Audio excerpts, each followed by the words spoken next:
تمہیں بار بار مانگتا دیکھنے کے لیے قبولیت میں کچھ دیری اس لیے کرتی ہو کہ وہ تمہیں تمہاری چاہت سے بڑھ کر دینا چاہتا ہو۔ تم یقین کے ساتھ دعا کرتے رہو، وہ رب تمہارے ساتھ ہے اور بہت جلد قبولیت ہو جائے گی۔ حضرت واصف علی واصف فرماتے ہیں، اگر نوح علیہ السلام کی التجا، دعا یا خواہش کے باوجود ان کا بیٹا طوفان سے نہیں بچایا گیا تو اس میں نوح علیہ السلام کی نبوت پر کوئی شک نہیں ہو سکتا۔ اللہ تعالیٰ کی مرضی ہے، چاہے تو ایک معمولی انسان کی دعا قبول کر لے، چاہے تو نبی کی بات ڈال دے۔ اللہ بے نیاز ہے، خود کو رب کے راستے میں تھکا دے، کیونکہ یہ تھوڑے عرصے کی تھکاوٹ ہے جو آپ کو یاد بھی نہیں رہے گی۔ اس لیے آج وقت آپ کا ہے، کل جب گزر جائے گا تو سوائے افسوس اور پچھتاوے کے کچھ نہیں رہے گا۔ اللہ سبحانہ تعالیٰ فرماتے ہیں، بس تم اپنے اللہ کی طرف دوڑو۔ اگر آپ تنہائی میں کمرے میں چلے جائیں تو ڈپریشن ڈاؤن ہو جائے گی۔ اللہ کے حضور سجدہ کرو اور دعا کرو کہ یا اللہ، تو ہی طوفان سے نجات دینے والا ہے، تو ہی مچھلی کے پیٹ سے نکالنے والا ہے، تو ہی یوسف علیہ السلام کو کنویں سے نکالنے والا ہے، تو ہی قیدیوں کو آزاد کرتا ہے، تو ہی پوری کائنات کا مالک ہے۔ تو مجھے اس مصیبت سے نجات دے جو مجھ پر میری وجہ سے آئی ہے۔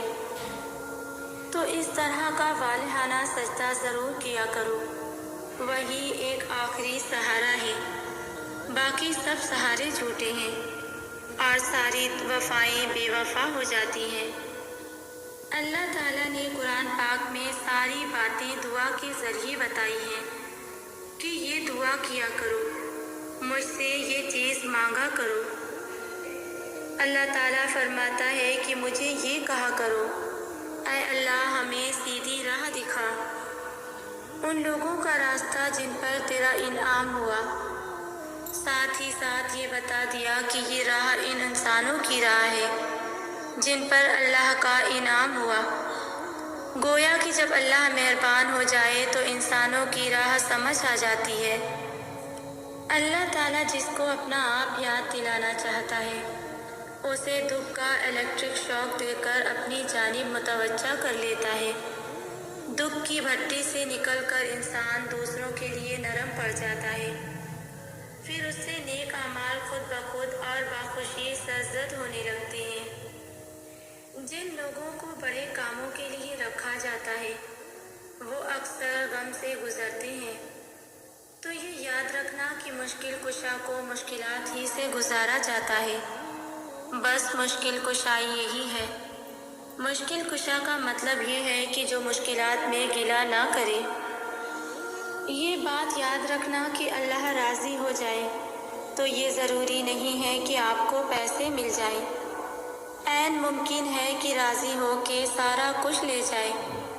اس لیے اللہ کی رضامندی کو دنیاوی طور پر نہ دیکھنا۔ اگر آپ کا دل اطمینان میں ہے تو اللہ راضی ہے، اور دل پریشان ہے تو آپ سمجھو کہ اللہ راضی نہیں ہے۔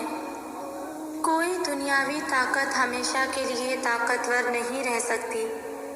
فرعون کو موسیٰ علیہ السلام کی پیدائش سے پہلے ہی خوف لاحق ہو گیا تھا۔ فرعون کی دولت، اس کا دبدبہ، اس کی حکومت اور اس کے لشکر اسے ایک بچے کے خوف سے نہ بچا سکے۔ ایک انسان کے خوف نے ایک بادشاہ کو چین سے بیٹھنے نہ دیا اور آخر کار طاقت گر کے دریا ہو گئی۔ یہی عجیب بات ہے، سبب فرعون ہو تو نتیجہ موسیٰ علیہ السلام نکلتا ہے، اور یہی بات اہل ظاہر کی سمجھ میں نہیں آتی۔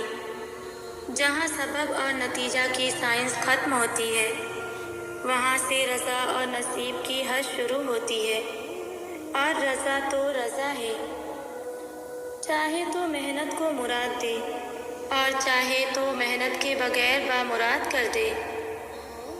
اگر آپ اپنی کسی بات پہ ضد کر رہے ہیں یا خواہش کر رہے ہیں، یا آپ کہتے ہیں کہ اللہ تعالیٰ یہ کام کر دیں تو میں مطمئن ہو جاؤں گا، تو یاد رکھیں کہ آپ کے کسی کام کے مکمل ہونے کا نام سکون قلب نہیں، اللہ کی طرف سے جو ہو رہا ہے، اگر اس کو پسند کر کے آپ چلنا شروع ہو جائیں تو سکون قلب نصیب ہو جائے گا۔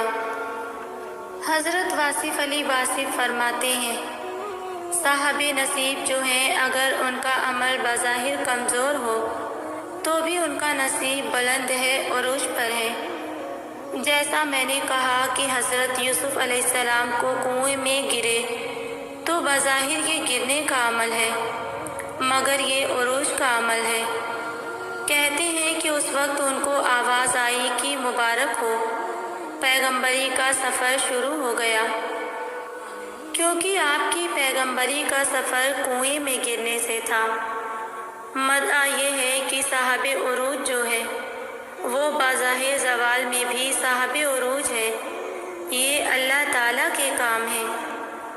اللہ تو ایک ادا پر مہربان ہو جاتا ہے، اللہ انتظار نہیں کرتا، بس ایک عمل آپ کا چیک کیا، بس ایک دفعہ راضی ہوا تو راضی رہتا ہے، وہ راضی ہو گیا تو راضی ہی راضی ہے، اور جس پر نہیں راضی اس کو اپنا نام لینے نہیں دیتا۔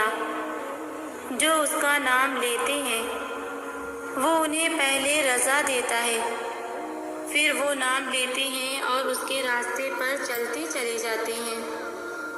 انسان اس راستے پر چل